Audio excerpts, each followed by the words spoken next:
नमस्ते। केदारनाथ से मैं वापस सकुशल घर लौट आया हूँ, अभी घर पर ही हूँ। आप में से बहुत सारे लोगों ने मेरे लिए प्रार्थनाएँ की, शुभकामनाएँ भेजी और दुआएँ की कि मैं सकुशल वापस आ जाऊँ। कुछ लोग ऐसे भी थे जो बद्दुआएँ दे रहे थे, जो नहीं चाहते थे कि मैं सकुशल वापस लौटूँ। कोई चाहता था कि मैं बुरे मौसम में फँस जाऊँ, कोई चाहता था कि हेलीकॉप्टर क्रैश हो जाए, किसी को हेलीकॉप्टर पसंद नहीं आया, किसी को मेरा हवाई जहाज़ पसंद नहीं आया, किसी को मंदिर में शूट करना पसंद नहीं आया। तो सब तरह के लोग थे। उन लोगों को हम इग्नोर करते हैं, जो कि दूसरों के बारे में बुरा सोचते हैं और हर जगह बुरा ही देखते हैं। केदारनाथ धाम में भी उन्होंने कुछ बुरा देख लिया, सोचिए। बात करते हैं सिर्फ़ आपकी और हमारी, यानी जो हमारी टीम के लोग हैं, जो मेरे शुभचिंतक हैं। इससे पहले जब कोई तीर्थ स्थल पर हमारे घरों में या आमतौर पर परंपरा है कि तीर्थ स्थल पर कोई जाता है तो बहुत सारा प्रसाद लेकर आता है, आशीर्वाद लेकर आता है। तो मैं भी आपके लिए आशीर्वाद लेकर आया हूँ। प्रसाद तो सबके लिए सबको देना संभव नहीं होगा। आशीर्वाद आपके लिए बहुत सारा लेकर आया हूँ बाबा भोलेनाथ से, और अनुभव लेकर आया हूँ बहुत सारे। और ये अनुभव ही असल में किसी भी इंसान की पूंजी होती है। तो अनुभव अगर हमने बाँट लिए तो बहुत बड़ी बात होती है। तो आज मैं आपके साथ कुछ अपने अनुभव बाँटना चाहता था। इसी को आप प्रसाद समझ लीजिए, इसी को आप आशीर्वाद भी समझ लीजिए भगवान केदारनाथ का। वहाँ बहुत समय मिला आत्मचिंतन करने का, मंदिर में काफ़ी समय बिताया और मुरारी बापू के साथ भी मैं कुछ समय बैठा। तो उनसे जब चर्चा हो रही थी तो उन्होंने मुझे बताया कि अनुभव और अनुभूति, ये 2 बातें होती हैं। अनुभव तो किसी के साथ शेयर किया जा सकता है, कुछ हद तक शब्दों में, लेकिन अनुभूति बयां नहीं हो सकती शब्दों में। अनुभूति को सिर्फ महसूस किया जा सकता है। तो मैं अपने इस जो 2 दिन मैंने बिताए, अनुभव और अनुभूति दोनों हिस्सों में मैं बांटता हूँ। सबसे पहले आपके साथ मैं अनुभव बांटूंगा। मैं गया तो वहाँ कुछ घंटों के लिए था। मैंने सोचा था मैं सुबह जाऊँगा और दोपहर 2:30-3 बजे तक वहाँ से मैं वापस आ जाऊँगा। लेकिन वहाँ जाकर मुझे समझ में आया कि एक बार अगर आप भोलेनाथ के दरबार में पहुँच गए तो फिर आपकी मर्ज़ी नहीं चलती, फिर उनकी मर्ज़ी चलती है और फिर आपको टोटल सरेंडर कर देना होता है। फिर आप जो चाहते हैं वो नहीं होता, जो वो चाहते हैं वही होता है। तो जैसा मैंने आपको बताया कि मैं तो कुछ घंटों के लिए गया था, कपड़े भी नहीं थे मेरे पास। तो पहला अनुभव तो ये रहा कि बहुत वर्षों के बाद ऐसा हुआ जब 2 दिन तक मैंने कपड़े नहीं बदले। कपड़े थे ही नहीं मेरे पास। तो 2 दिन मैं लगातार वही कपड़े पहन के वहाँ पर रहा। लेकिन कुछ घंटों के बाद मुझे समझ में आ गया कि अब भोलेनाथ के सामने एक सरेंडर कर देना चाहिए। इस दौरान मैंने मंदिर में 4 बार आरती और जो पूजन होता है उसमें मैं रहा। ये बहुत ही मेरे लिए एक सौभाग्य की बात थी। एक बार भी नहीं, 4-4 बार मैंने आरती, जलाभिषेक सब मैंने देखा। भगवान का बहुत सारा आशीर्वाद मैंने लिया। और उसके बाद एक समय ऐसा आया, जैसे मैंने आपको बताया, कि इंसान को ये समझ में आना चाहिए कि जब वो वहाँ जाता है तो भगवान के सामने इंसान कितना तुच्छ है, प्रकृति के सामने भी इंसान कितना असहाय है, कितना बेबस है और कितना कमज़ोर है। तो कपड़े मैंने 2 दिन नहीं बदले और जब मैं गया वहाँ आरती के लिए तो मेरे पास पैसे नहीं थे, क्योंकि पैसे मेरे बैग में थे और बैग मैंने जहाँ मैं रुका हुआ था उस रूम में छोड़ दिया था। अब मैं वहाँ दक्षिणा देना चाहता था, लेकिन पैसा नहीं है और दक्षिणा देना चाहता हूँ। तो एक और वहाँ मुझे साधु मिले, वो मेरे साथ थे। उनसे मैंने भिक्षा ली। मैं आपको ये भी कह सकता था कि उधार लिया, लेकिन ये उधार नहीं था, ये भिक्षा थी। उनसे भिक्षा ली और भिक्षा लेकर फिर मैंने आगे वो उससे किसी तरीके से दक्षिणा दी। जब था वहाँ मंदिर में, इस 2 दिन में मैंने कम से कम नहीं तो 5 से 6 घंटे या शायद उससे भी ज़्यादा मंदिर में बिताए और एक जुड़ाव मैंने महसूस किया। जितना ज़्यादा आप उस मंदिर के आसपास रहते हैं, उतना ज़्यादा धीरे धीरे धीरे आपका केदारनाथ बाबा के साथ एक कनेक्शन बनता है, एक जुड़ाव सा महसूस होता है। जब मैं बिल्कुल गया वहाँ पर, शुरुआत में जाते ही सबसे पहले मैंने पूजा की, आरती देखी, उस समय इतना जुड़ाव महसूस नहीं हो रहा था। पर धीरे धीरे धीरे धीरे जैसे जैसे जैसे मैं वहाँ और देर तक रुका, मुझे वो ऊर्जा महसूस होने लगी कि एक शक्ति, एक ऊर्जा जैसे मेरे अंदर आ रही है। 2 तरह के लोग मैंने देखे, एक वो जो पूरी भक्ति के साथ, पूरे भाव के साथ वहाँ पर आते हैं, ऐसे लोगों की संख्या थोड़ी कम है। और ऐसे भी लोग देखे जो वहाँ बस ऐसे ही आ जाते हैं।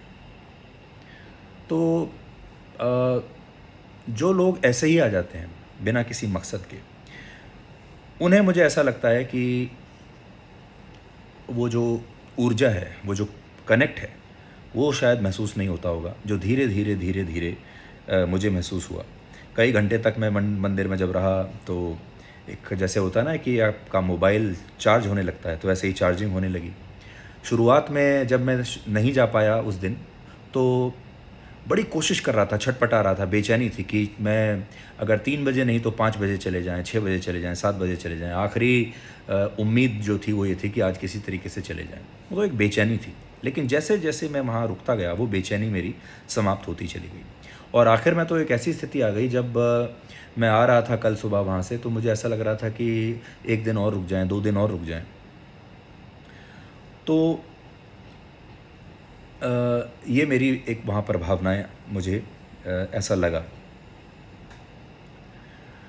एक बात मुझे और लगी कि ये एक बहुत ही दुर्गम यात्रा है और पहले लोग यहाँ मोक्ष प्राप्ति के लिए आते थे। कुछ सोच समझ कर ही पांडव यहाँ पर आए और उन्होंने यहाँ मोक्ष प्राप्ति की, उन्होंने यहाँ तपस्या की। मतलब कहने का ये है कि ये सारी जो जगहें हैं, स्थल हैं, ये बहुत दुर्गम स्थलों पर बनाए गए हैं। उसका मतलब ये होता है कि वहाँ हर कोई ना आए, जिसकी श्रद्धा है वही आए। लेकिन अब धीरे-धीरे मैंने देखा वहाँ विकास बहुत हो गया है। एक बात जो मैं आपसे कहना चाहता हूँ वो ये कि मैंने बहुत विकास देखा आस-पास। आदि शंकराचार्य की समाधि देखी, बहुत अच्छी बनी है।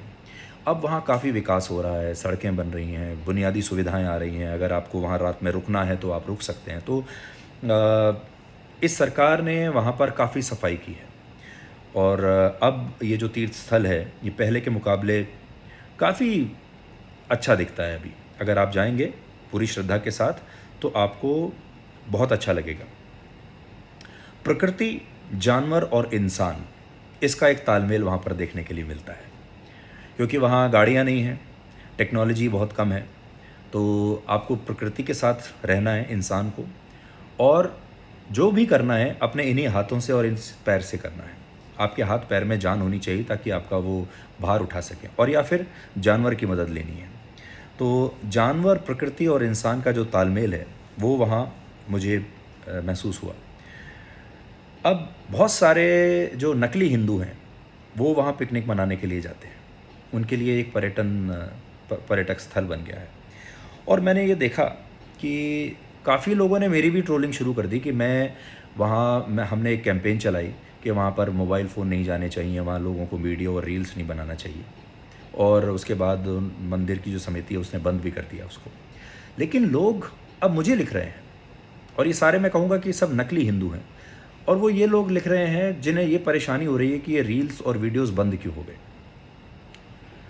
आप सोचिए कि एक राष्ट्रीय चैनल पर मंदिर के महत्व के बारे में बताया जाता है। एक संत के साथ, मुरारी बापू के साथ वहाँ बैठकर धर्म के बारे में, हिंदुत्व के बारे में, सनातन धर्म के बारे में, सत्संग के बारे में चर्चा होती है।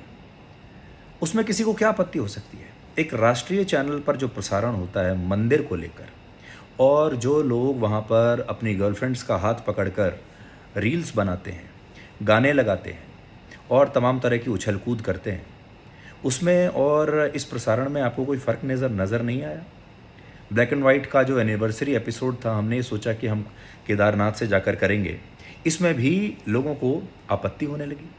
और मैं कहूँगा ये सारे वो नकली हिंदू हैं जिन्हें ये आपत्ति होती है। उन सब से मैं ये कहना चाहता हूँ कि भाई, हिंदू धर्म में रहते हुए, हिंदू धर्म का पालन करते हुए, हिंदू धर्म की रक्षा करते हुए भी आप धर्मनिरपेक्ष रह सकते हैं। आप लिबरल अपने आप को कह सकते हैं। हिंदू धर्म को फॉलो करना का मतलब ये नहीं है कि आप सांप्रदायिक हैं। मैं हिंदू हूँ, कट्टर हिंदू हूँ, लेकिन फिर भी धर्मनिरपेक्ष हूँ। मैं किसी और धर्म के खिलाफ नहीं हूँ, सिर्फ हिंदुत्व की बात करता हूँ और मुझे और किसी धर्म से कोई समस्या नहीं है। तो आपको भी ऐसा सोचना चाहिए कि अपनी संस्कृति और सत्संग के बारे में, सनातन धर्म के बारे में अगर हमने वहाँ पर जाकर कोई शो किया, तो इसमें क्या किसी को समस्या आ सकती है। तो ऐसे लोगों को आज मैं ये कहना चाहता हूँ कि आप करते रहिए, आपका जो भी एजेंडा है, मुझे उससे कोई फ़र्क नहीं पड़ने वाला। भगवान भोलेनाथ का मैं आशीर्वाद लेकर आया हूँ। आज बहुत अच्छा महसूस कर रहा हूँ। जब से मैं वहाँ से निकला हूँ, तब से एक एक जो नई एनर्जी, एक नई जो पॉजिटिविटी, एक नई ऊर्जा मैं अपने अंदर महसूस कर रहा हूँ। और जो लोग वहाँ जाते हैं, उनसे बस इतना कहना चाहता हूँ कि अगर आपके मन में श्रद्धा भाव है, तो अपने आप को कष्ट देकर भी फिर आप वहाँ पर जाइए, श्रद्धा से जाइए, आपको वो ऊर्जा ज़रूर मिलेगी। लेकिन अगर आप ऐसे ही जा रहे हैं, बिना भावनाओं के जा रहे हैं, तो वो ऊर्जा आपको महसूस नहीं होगी, जो ऊर्जा मैं महसूस करके आया। दुर्गम स्थल पर मेरे पास तो सारी सुविधाएं थीं, मैं तो 20 किलोमीटर पैदल चलकर नहीं गया, लेकिन जो बाबा है, वो आपसे कुछ ना कुछ मांगते ज़रूर हैं कि आपको उसका मूल्य चुकाना पड़ेगा। तो जो मैं मेरी स्थिति में रहते हुए कर सकता था, वो बाबा ने मुझसे ले लिया। और जैसा मैंने आपको कहा, मुश्किल वहाँ पर स्थिति थी, मौसम बहुत ख़राब था, पहनने के लिए कपड़े नहीं थे। मैं तो गर्म कपड़े भी नहीं लेकर गया था, बस एक जैकेट लेके गया था, वो भी बड़ी हल्की सी थी, क्योंकि मैंने सोचा था कि मैं दोपहर के समय वहाँ रहूँगा, इतनी हल्की जैकेट काफ़ी है। लेकिन बाद में वहाँ टेम्परेचर बहुत कम हो गया, और एक दिन तो मैं रात के 12 बजे तक वहाँ मंदिर में बैठा रहा बाहर, और उस वक्त बहुत ठंड थी, टेम्परेचर लगभग 2 के आसपास आ गया था, बहुत सर्दी लग रही थी। पर बाबा केदारनाथ आपकी परीक्षा लेते हैं। पैसे ख़त्म हो गए, कपड़े ख़त्म हो गए, सर्दी लग रही है, लेकिन आप वहाँ बैठे हैं, तो उसका फल मुझे वहाँ भी मैंने महसूस किया, और मुझे अभी भी मिल रहा है। तो मुझे लगा कि मैं अपने ये जो अनुभव हैं, ये आपके साथ में शेयर कर सकूं। अनुभूति मैं आपके साथ शेयर नहीं कर सकता, बिकॉज़ अनुभूति तो सिर्फ मैं महसूस कर सकता हूं, और मैं उस अनुभूति को, उस ऊर्जा को अपने अंदर महसूस कर रहा हूं। सबसे बड़ी बात यह है, देखिए, कि मेरे घर में केदारनाथ मंदिर यहाँ लगे हुए हैं। देखिए, आपको दिखाने की कोशिश करता हूँ। ये देखिए, केदारनाथ मंदिर मेरे घर में यहाँ है, और मैं हमेशा से सोचता था कि मैं एक दिन जाऊँगा। जाने की कोशिश कर रहा था कई वर्षों से, लेकिन जब तक बाबा बुलाएंगे नहीं, तब तक कैसे जाएंगे।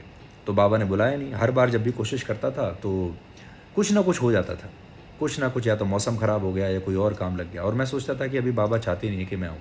इस बार बाबा चाहते थे कि मैं आऊँ, मैं गया, और वो चाहते थे कि मैं वहाँ पर समय बिताऊँ, उनके साथ समय थोड़ा सा बिताऊँ, और उनसे खूब सारी ऊर्जा लूँ। तो वो मैंने किया। जो होता है सब उनके मर्ज़ी से होता है, सब उनकी इच्छा से होता है। तो ये मेरे अनुभव थे कुछ वहाँ पर। खूब सारा आशीर्वाद मैं अपने इस ब्रॉडकास्ट के ज़रिए आप सबको भेज रहा हूँ, और जब भी आप जाइए, पूरी श्रद्धा के साथ, मन लगाकर, जितनी भी मुश्किलें रास्ते में आती हैं, उन्हें प्रसाद समझते हुए आपको वहाँ पर जाना चाहिए। और ऐसे तमाम लोग जो इसमें भी नेगेटिविटी खोज रहे हैं, उनको हम यही कहेंगे कि भगवान भोले शंकर हमारे साथ हैं, आप चाहकर भी कुछ बिगाड़ नहीं पाएंगे। धन्यवाद।